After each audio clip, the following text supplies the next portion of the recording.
For right now, we have the wonderful, the amazing, the candidate for Congress of the 8th District in Wisconsin, my friend of the show, Dr. Kristin Lyerly. Doctor, how are you today? I'm good. How are you, buddy? I heard you're cranky. Crank pants today. That's what it is.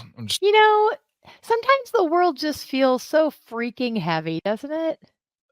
It does, but then, doctor, I feel like it's like there's these individuals in Georgia and all over the country who go through these things, who have to experience these things.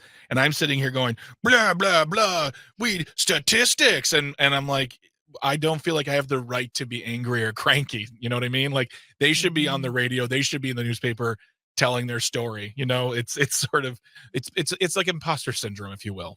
Yeah, I hear you. I mean, when you look at statistics, they're just numbers, but every number is a life, and Not everybody according, has a story. not according to Dr. Bobert or doctor. Dr. Bovert, you're I'm giving funny. too many people the doctor title. She has earned nothing. She's earned nothing, not even a seat in Congress, in my opinion. Wait, But did she even graduate from high school? I didn't I think I read somewhere I'm not, like, making fun of her. I think she has a GED, not that oh, that's not cool, like, it's good to have a GED, but yes, yeah. she does have a GED. That's true. That is true. And you're absolutely right. I won't take away anyone's educational experience. I dropped out of college like 4 times before I went back and made it stick. Mhm. But we're not talking about my college experience. We're talking about you, Dr. Lyerly, and you are running for Congress in the 8th District. How are things going on the campaign trail right now? Oh, Greg, they're so good. First of all, we're having a blast. It's funny, people come up to me and they're like, "You're in the middle of it right now. It must be exhausting." And I'm like, "Yes, and exhilarating because we know that what we're doing is making a difference." And Yeah. every single person I talk to, I mean, people come up to me and tell me the most personal stories. And then they say, "Thank you for this fight because I can't do what you're doing, but we need you to be doing this." And that just fills my bucket. It fills my team's bucket, and it just helps us continue to do this work that we know we need to do. And for us, election day isn't the end of it. For us, election day is the beginning because that's when we actually get to start doing stuff and making the change that we're hearing people so badly want to be made. And I listen. I've talked to many candidates now, and I love hearing the stories they hear on the campaign trail, knocking, whether it's knocking on doors or going to events like parades or cookouts or whatever. And I mean, if anyone's ever listened to this show more than twice with you on it, you are such a ray of such. I feel like that's insulting to rays of sunshine. You shouldn't. You're bigger and better than that. You are. It's you are the right person for this job because you care so much about the people. And it's not just the people who vote for you. You honestly care about everyone in your district and everyone in Wisconsin and everyone in this country because you want this to be a solid nation for all.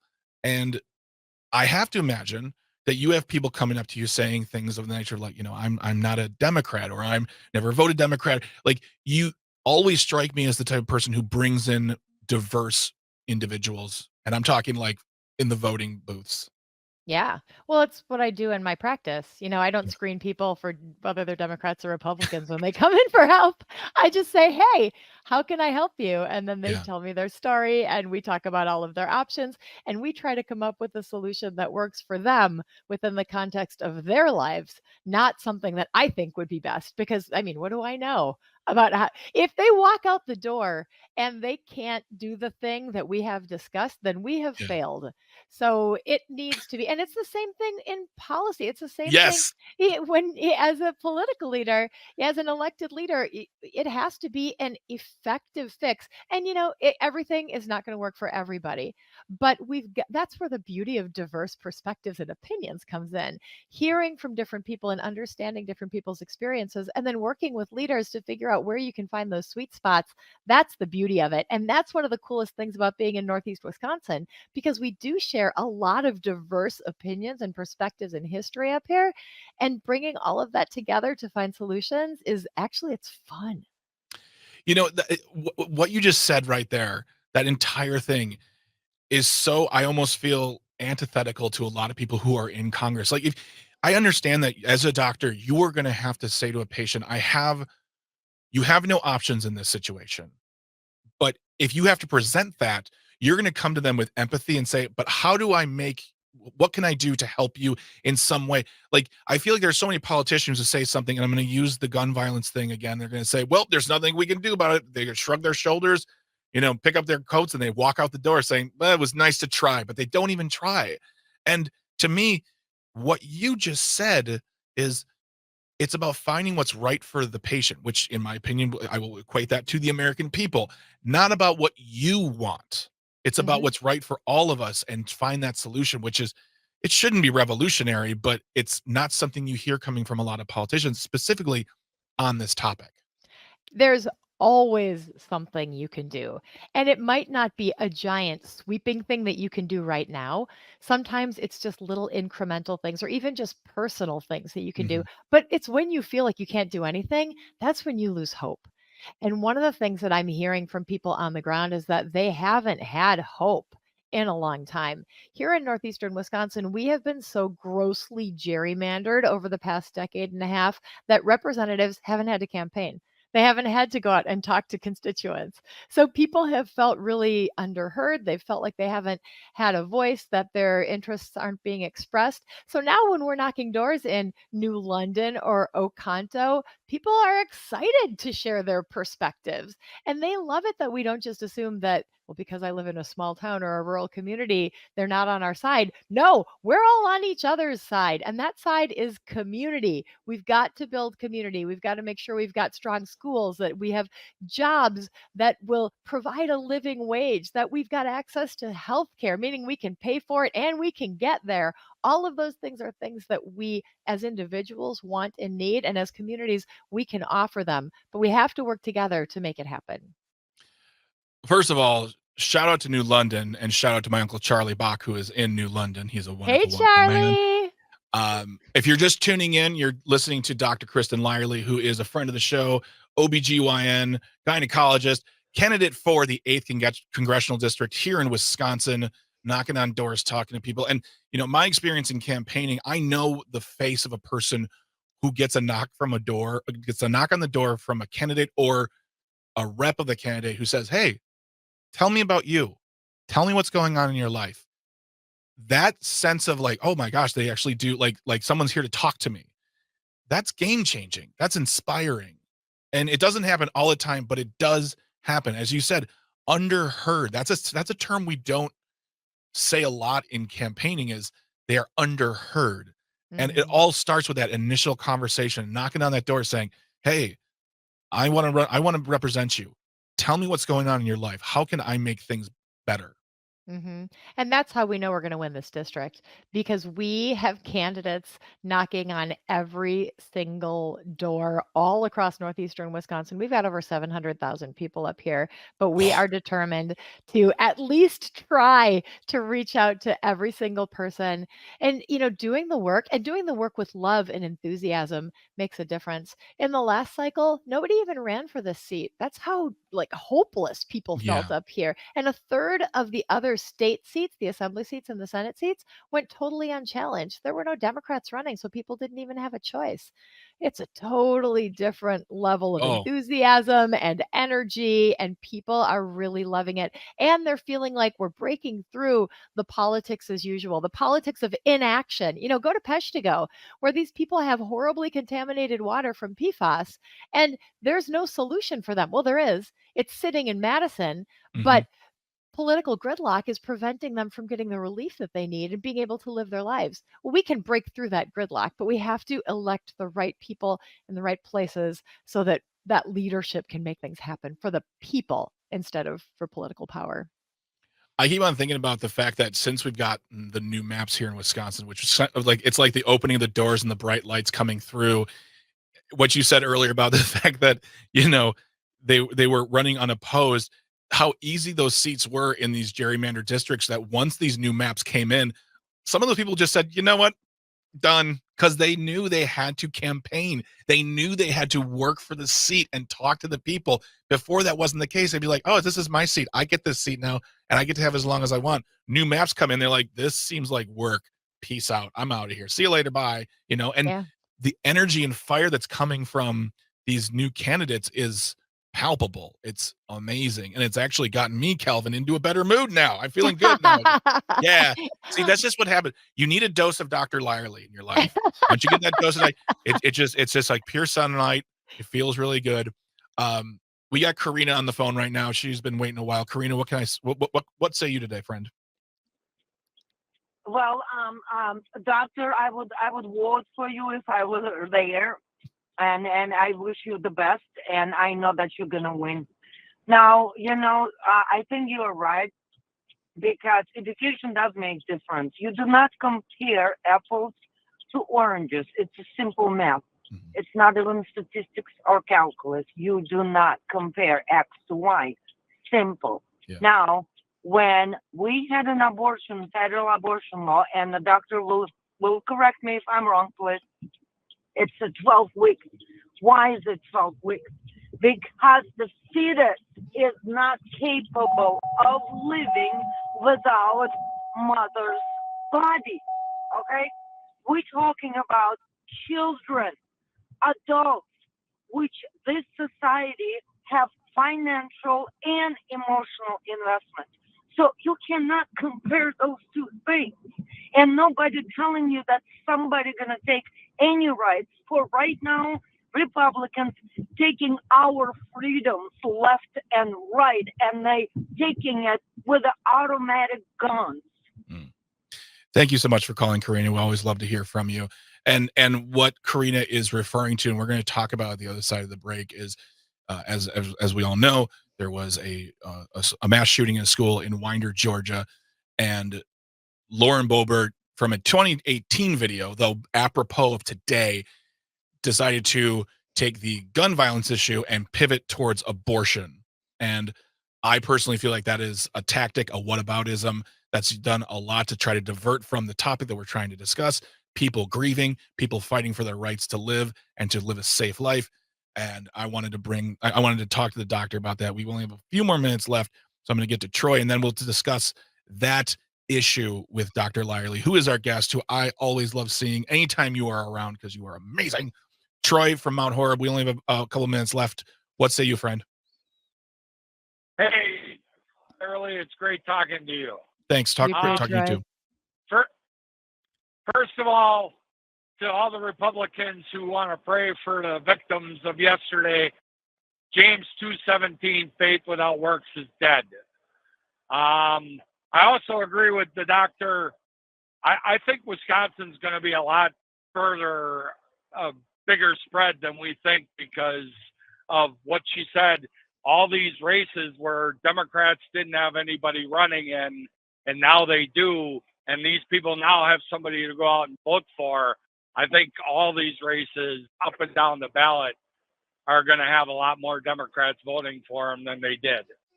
So have a great day. You as well, Troy. Thank you so much for calling.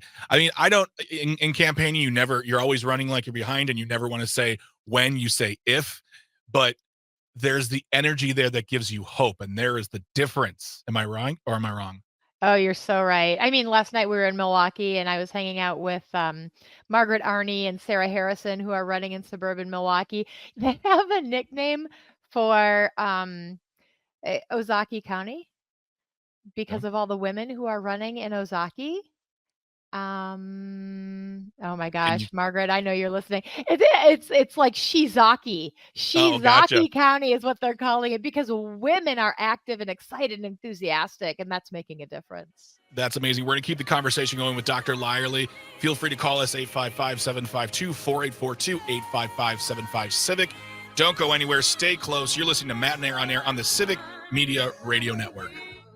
Good morning. Welcome back to Matenaer on Air. My name is Greg Bach, and I am sitting in for Jane Matenaer, who is currently on vacation, vacating, resting, and relaxing.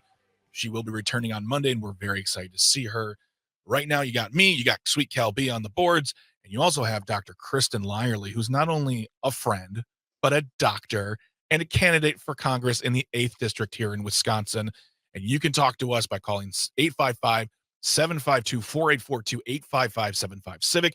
Leave a comment on the live stream, which is on Facebook, YouTube, or Twitter, because we still call it Twitter in this house because Elon don't like it.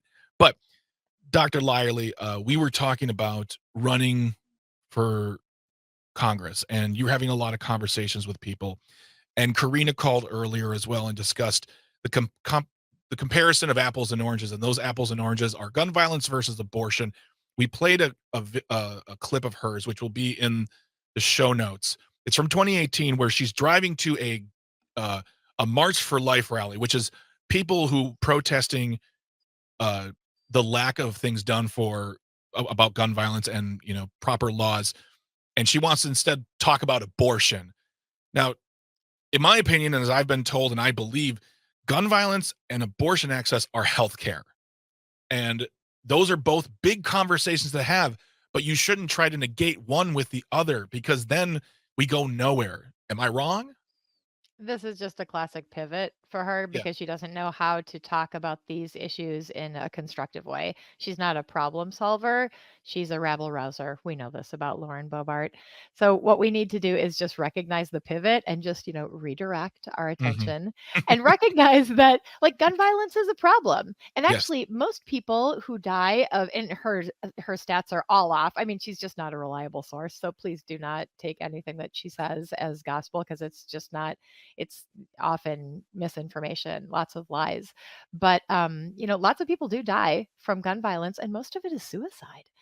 So there are ways that we can prevent unnecessary gun deaths. And I'm not saying take away your Second Amendment rights. Like, that is not going to happen. We are a state that embraces hunting, and we are a gun owning household. Myself, my partner is a Green Bay police officer. Like, I am a member of that community, but I also recognize that guns can be dangerous. So we need education. We need proper laws. Most Americans are in favor of responsible gun ownership laws. Like, let's be thoughtful about this instead of being an alarmist like Lauren Boebert. Yeah, I mean, and that's whether you call it whataboutism or diversion or pivoting, it doesn't even help the conversation. It doesn't do anything, because what it does is it frustrates people. I Mhm. say we need common sense gun solutions, which most Americans are in favor of, and someone says, "Well, what about all the abortions?" And I'm sitting there going, "What about them? Let's Right. let's I'll tell you what. Put a pin in that. We'll talk about it in a little bit, but right now let's focus." You're right. It's a rabble rousing tactic. You've been like, "Hey, shiny red ball, come back, come back. Let's have your attention here," because then it just frustrates people, and they just say, "Well, you're right. There's nothing," because if a congressperson is saying this, and she wasn't in Congress at the time, but she hasn't stopped believing this. You can become apathetic towards the process, saying, "Well, if the Congress people don't even care, why should I even care at all?"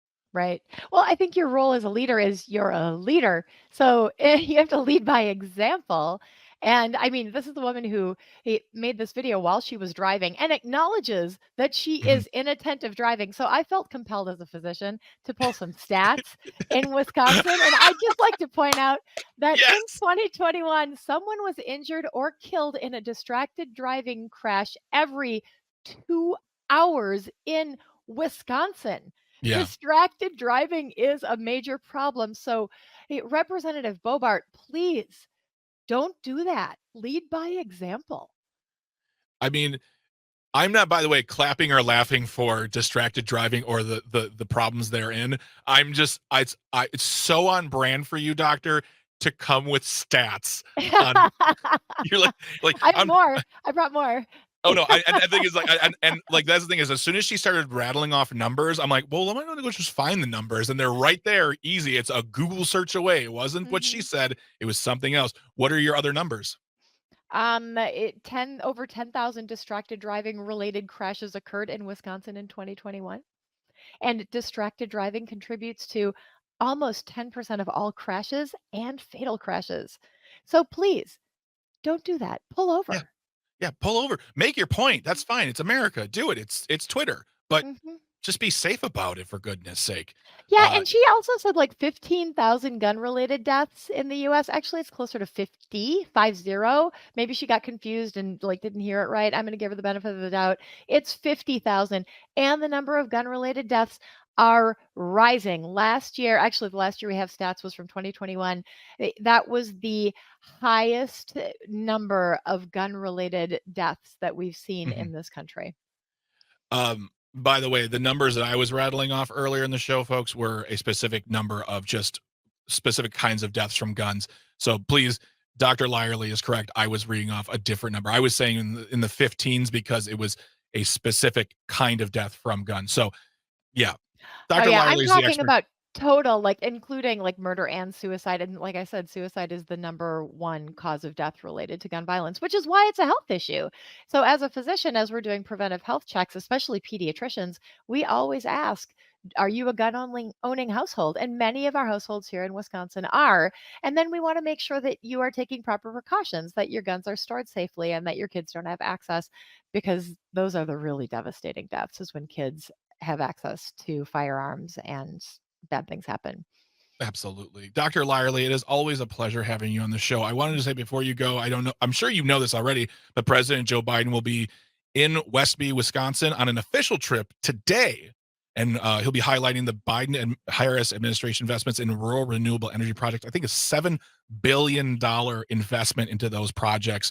You can hear that on Civic Media today, starting around 3 o'clock, but it's a campaign, so who knows? But around 3 o'clock, it should be beginning. You can hear that all across the Civic Media Radio Network. That is President Joe Biden on an official trip in Westby, Wisconsin.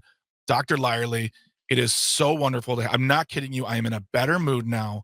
I feel good because you are an amazing person who brings joy and light, even some of the most the hardest topics to discuss. So I thank you for being here for today. Right back at you, my friend. Always happy to hang out with you and sweet Cal B. Yeah, we'll be talking to you very, very soon. And we wish you nothing but luck on the campaign trail. Please, folks, don't forget to make sure you're registered to vote. myvote.wi.gov. Dr. Lyerly, have a wonderful day. Speak soon. Everyone, thank you for listening so far. We're back with hour number 2 on Matenaer on Air. You're listening to Civic Media Radio Network.